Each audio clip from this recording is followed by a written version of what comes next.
You know, it's funny, I was singing that song because Bobby puts a red rubber ball behind his back because he's got back problems. How can you? No kidding. What a baby. What a baby. Anyway, Does she know what she's getting? Hey, I told Christina, but you know, she feels sorry for the poor kid. Anyway, so we had to pull the red rubber ball out from behind Bobby's back, and I started singing that song. So that's why you got the red rubber ball song. There you go. Next, you're going to hear a little Godfather music because Lyn Rowe is going to paint a really dismal picture for everybody. Hi, Lyn. How you doing? I'm good. How are you? It's good to see you. Lyn Rowe, Likewise. Certified Financial Planner. I want my LTC.net. I want you to write that in your hand right now, that website, because it may be exactly what you need to save you from you, because you are the problem.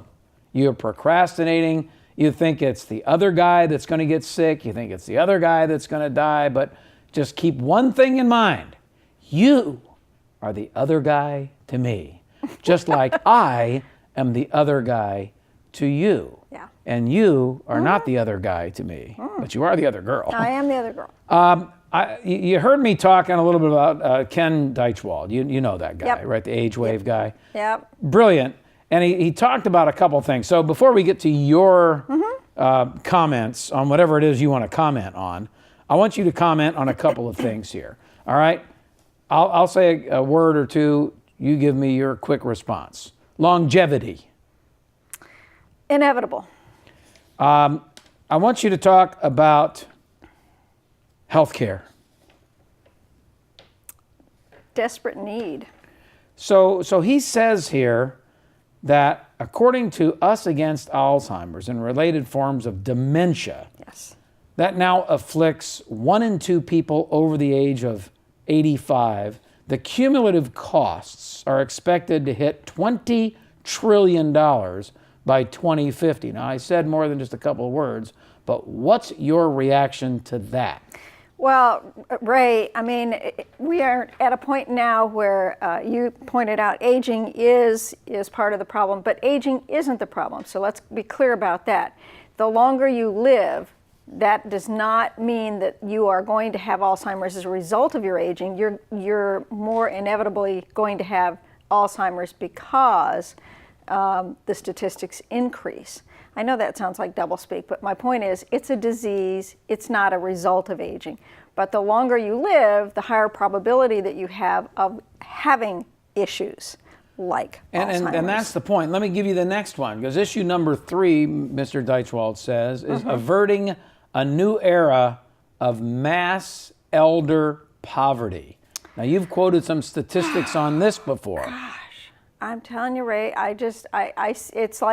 it's like I see this tsunami coming, and I keep telling people, you don't have any idea how much it's going to cost. You don't have any idea how inevitable it is for either you or your spouse. You don't have any idea of how much of a burden it is on the family.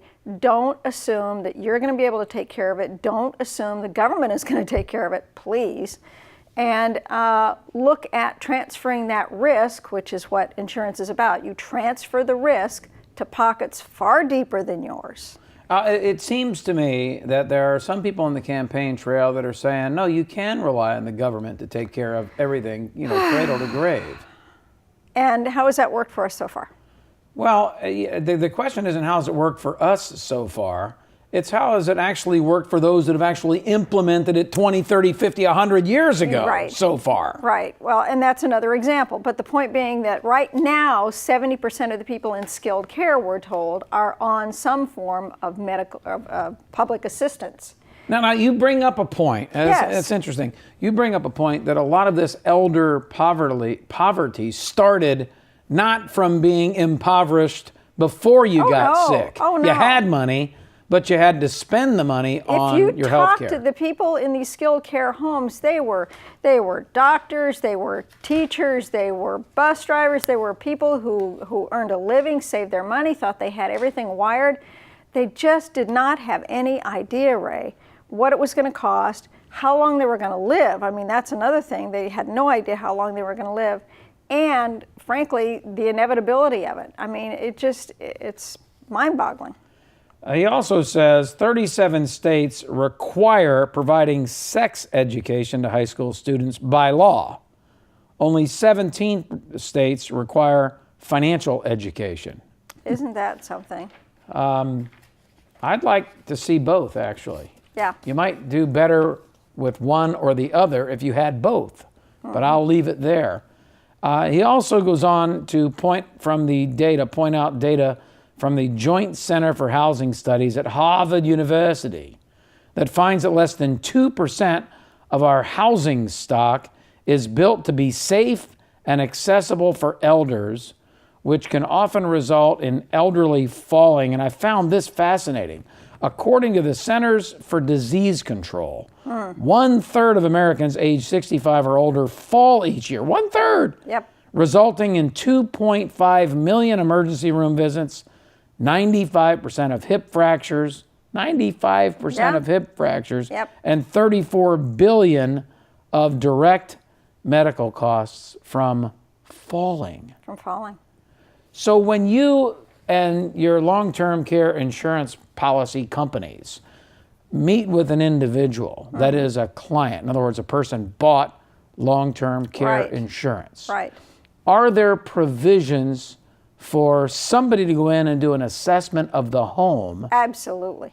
That's one of the first things that they do when someone is in a claim situation is they go into that home and do an assessment. Now, it could be pretty simple stuff, because I almost slipped on the rug the other day at my dad's place. Yes. A stupid rug right in front of the door. If I didn't grab the door handle, I'd be in some nursing home. I did that on a cord on something the other day. I tripped on the cord and I thought, girl, take care of this, because you also came in with all these bandages on your arm. What's that about? Roses. Girl fight? Roses.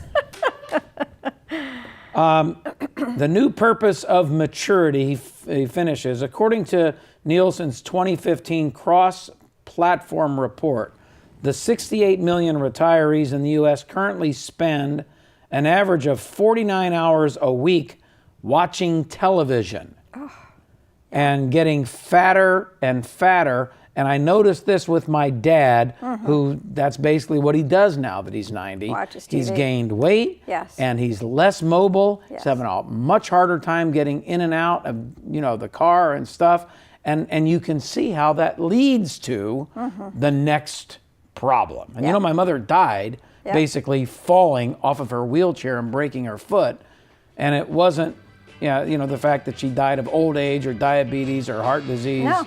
She died from a broken foot and the complications thereof in the hospital. Right.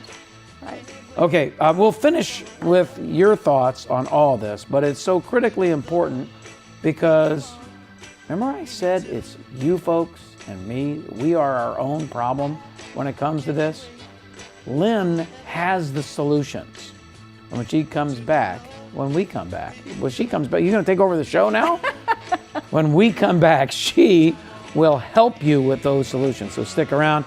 By the way, if you want to get a hold of Lyn, it's real easy. Just go to iwantmyltc.net or give her a call at 877-270-3127. Lyn Rowe, certified financial planner. We'll be right back.